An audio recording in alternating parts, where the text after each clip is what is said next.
Grid cities, New York City. The Romans invented the grid, but Manhattan perfected it.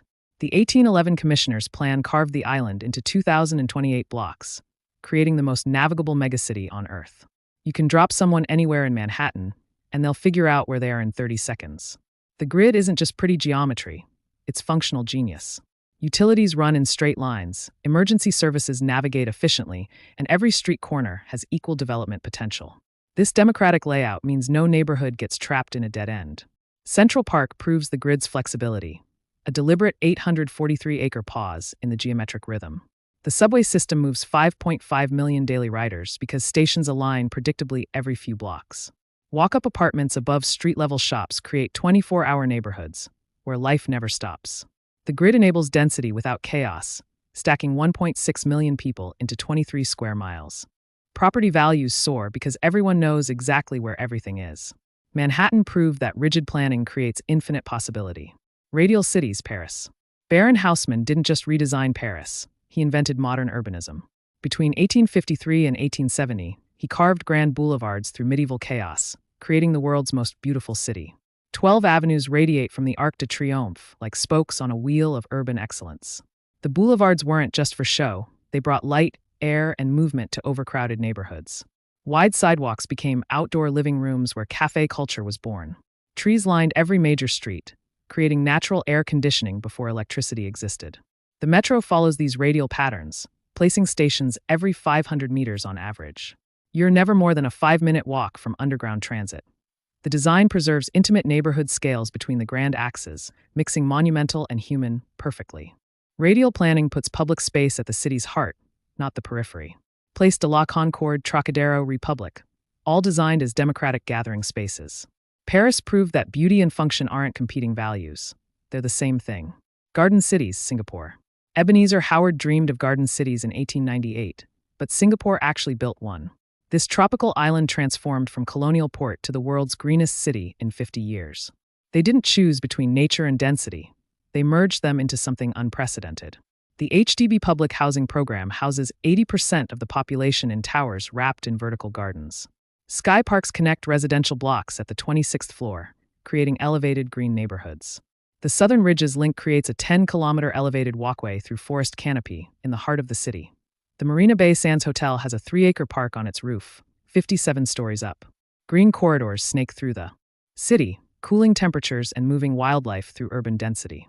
Community gardens on tower rooftops produce food where cars would park in other cities. Singapore plants 1.4 million trees annually while building upward relentlessly.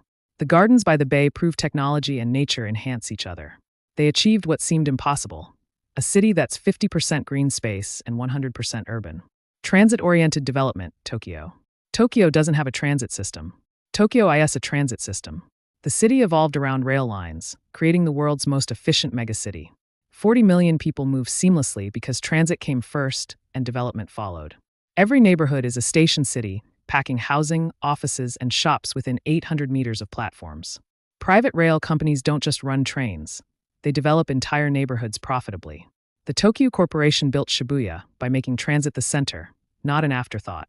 The Yamanote Line circles central Tokyo every 60 minutes, connecting 29 station cities. Underground shopping streets stretch for kilometers, creating weather-protected pedestrian networks. Bicycle parking at stations solves the last-mile problem better than any rideshare app. You can live car-free in Tokyo easier than anywhere outside Europe. The city proves density enables freedom when transit connects everything. 13 subway lines and over 900 stations create infinite route options. Tokyo's secret isn't complicated. Put people near trains and trains near people. Canal cities, Amsterdam. Amsterdam's 17th century canal ring wasn't just beautiful. It was revolutionary infrastructure. The concentric waterways drained marshland while creating prime real estate and transportation networks simultaneously. For centuries later, those same canals still organized the city perfectly. Narrow canal houses forced creative solutions that became iconic Dutch design. Vertical living with steep staircases and pulley systems maximized limited footprints. Those constraints created architecture that's both functional and gorgeous, proving limitations inspire innovation. Modern Amsterdam added 60% bicycle mode share without destroying historic fabric. The canals naturally limit car traffic while providing natural beauty and water management. Houseboats add flexible housing where land is scarce and expensive. 400 bridges connect neighborhoods at human scale, creating intimate community boundaries. The metro system runs deep underground, preserving the surface for people and bikes. Green courtyards hide behind canal houses, providing private nature in dense urban fabric. Amsterdam proves old infrastructure can serve modern needs brilliantly. They didn't demolish history to build the future. They integrated both seamlessly. Pedestrian cities, Barcelona. Ildefons Cerda designed Barcelona's Eixample district in 1859 with chamfered corners for light and visibility. Those wide intersections now host outdoor cafes, where his vision becomes daily reality. The grid was always meant for people, not just vehicles. The superblock revolution started in 2016, reclaiming streets from cars for human life. 9-block sections restrict through traffic to perimeter roads, opening interiors for playgrounds and parks. Kids now play where 30,000 cars once passed daily. Air pollution dropped 25% in superblock zones within 3 years. Local businesses report increased revenue because pedestrians actually stop and shop. Trees planted in former traffic lanes reduced temperatures by 4 degrees Celsius during summer. Las Ramblas became Europe's largest pedestrian zone in the 1990s, proving cars aren't economically necessary. Housing density supports corner shops, local markets, and sidewalk restaurants within every block. Barcelona chose people over parking, and everyone benefits. The Superblock program proves you don't need to rebuild cities. Just rethink streets. Vertical cities, Hong Kong.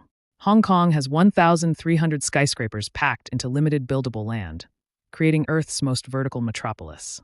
The MTR subway moves 5 million riders daily through stacked neighborhoods connected at multiple levels. Density isn't a problem here.